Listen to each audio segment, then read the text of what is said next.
සිය බිරින්දෑවරුන් දෙදෙනා වෙනසකට වගේ මාරු කරගත් යහළුවන් දෙදෙනෙකු ඔවුන් දිගටම ඇසුර පවත්වාගෙන යාම හේතුවෙන් ඒ විසඳා ගැනීමට එක් බිරියක පොලිසියකට පැමිණිලි කිරීමේ සිද්ධියක් වාර්තා වනවා. සිද්ධිය වාර්තා වන අන්දමට මෙසේය.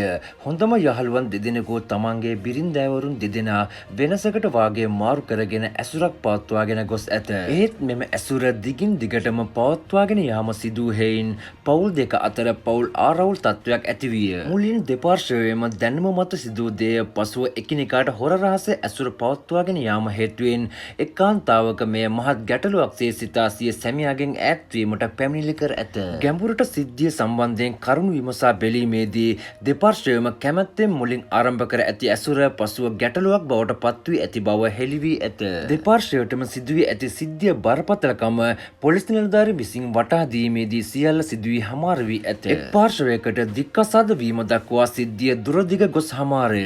මේ ගැන ඔබේ අදහස කමෙන්ට් කරගෙන යන්න.